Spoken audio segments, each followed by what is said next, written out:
la philosophie du succès au reste du monde. À cause de ma jeunesse, de mon manque d'éducation et de moyens financiers. À ce moment-là, M. Carnegie prononça quelque chose que je n'oublierai jamais. Car cela changea ma vie et m'ouvra la voie pour mon aide à changer la vie de millions d'autres personnes. Certains d'entre eux n'étant pas encore nés.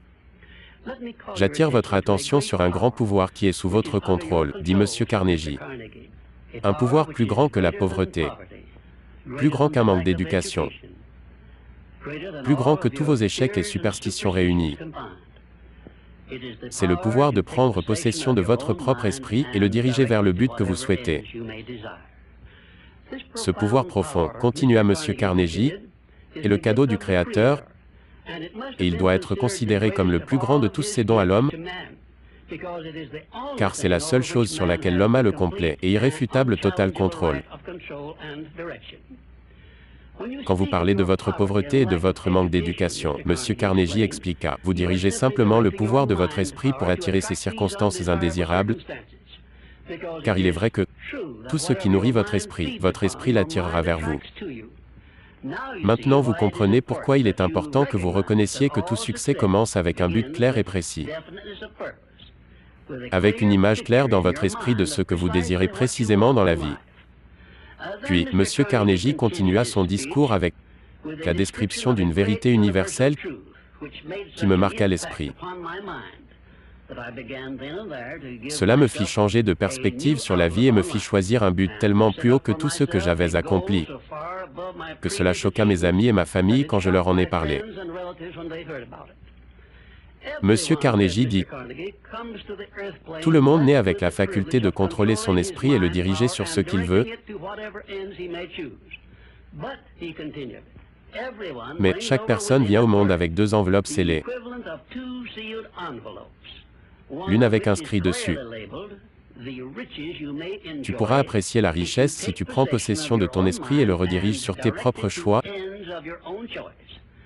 et sur l'autre est inscrit, tu auras des pénalités si tu négliges de prendre possession de ton esprit et de le diriger. Et permettez-moi de vous révéler, dit M. Carnegie, le contenu de ces deux enveloppes scellées. Dans celle étiquetée « Richesse » se trouve cette liste de bénédictions. 1. Bonne santé. 2. Paix de l'esprit. 3.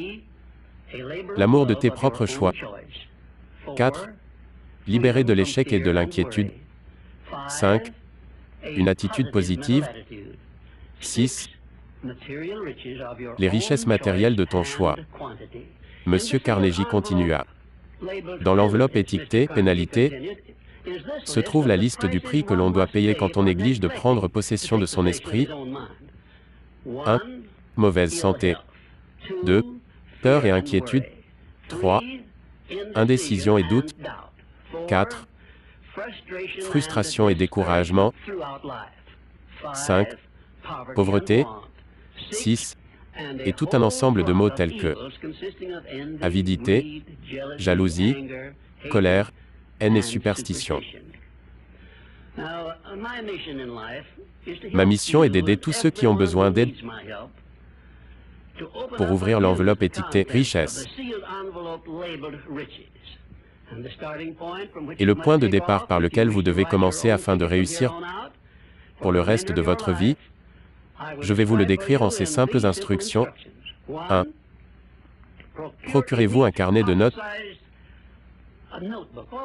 tel que celui-ci, et sur la première page, écrivez une description précise de vos plus grands désirs dans la vie. Les conditions, le métier ou les choses que vous considérez comme étant le succès. Et rappelez-vous avant de commencer à écrire que les seules limitations sont celles que vous imprégnez dans votre esprit ou que vous laissez aux autres imposer pour vous. 2. Sur la deuxième page de votre carnet de notes, écrivez clairement ce que vous comptez donner en retour de ce que vous attendez de la vie. Et stipulez pourquoi vous êtes prêt à le faire pour commencer à donner. 3. Mémorisez ces deux phrases. Quels sont vos désirs et ce que vous êtes prêt à donner pour les obtenir? Répétez-les-vous au moins 12 fois par jour. Faites cela en exprimant de la gratitude